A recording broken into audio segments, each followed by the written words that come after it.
Fokus dari negeri di bawah bayu, elak pembakaran terbuka ketika cuaca panas. Jabatan Alam Sekitar Sabah giatkan pemantauan. Terus saja bersama Redwin Robin di studio Kota Kinabalu. Ya, sahih. Jabatan Alam Sekitar Negeri Sabah giat melakukan pemantauan dan rondaan bagi mengawal dan memastikan tiada sebarang aktiviti pembakaran terbuka berlaku, khususnya dalam cuaca panas ketika ini. Penolong pengarahnya Rosdi Krisim berkata pemantauan dilakukan secara berkala, menemukan kawasan tanah gambut dan tempat pelupusan sampah selain melakukan penyiasatan ke atas aduan orang awam. Katanya sehingga April 2023 sebanyak 55 aduan diterima berkenaan aktiviti pembakaran terbuka. Susulan itu amaran bertulis dan notis dikeluarkan hasil 890 rondaan dan pemantauan. Kita keluarkan amaran secara bertulis. Terdapat dua industri ini kita akan keluarkan notis arahan lah. Dia satu surat amaran, satu notis arahan. Notis arahan ni dia ada legal, dia lagi kalau dia melakukan ataupun melanggar larangan ataupun notis arahan tu dia punya denda lagi tinggi lah. Kalau notis arahan ni kesalahan melakukan pembakaran terbuka untuk industri, setiap longgok itu kita boleh denda sebanyak RM2,000 dan jika melanggar notis arahan yang kita keluarkan, dia boleh dikenakan denda sehingga RM25,000 lah. Beliau berkata demikian kepada RTM selepas melakukan pemantauan di tapak pelupusan sampah Kayu Madang Telipok.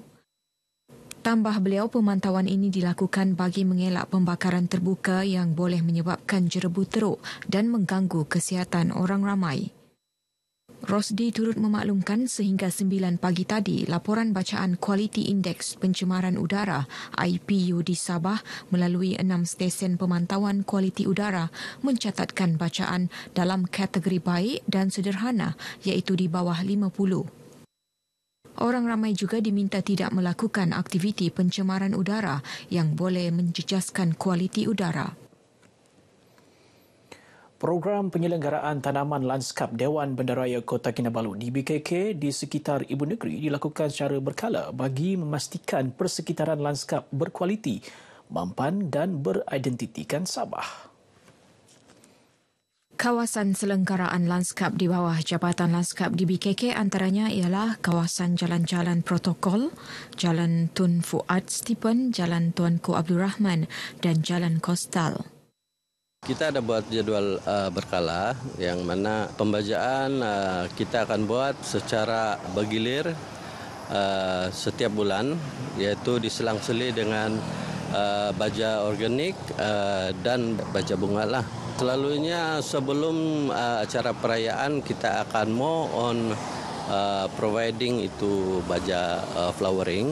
Di sanalah Jabatan Landscape memainkan peranan sama ada to imply the more on itu fertilizer yang untuk bagi flowering lah.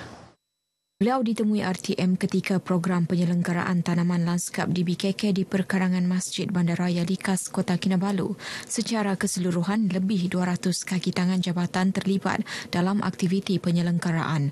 Antaranya merangkumi tanaman, hiasan pasu, tapak semayan, pemotongan pokok, pembersihan belukar dan pembersihan parit.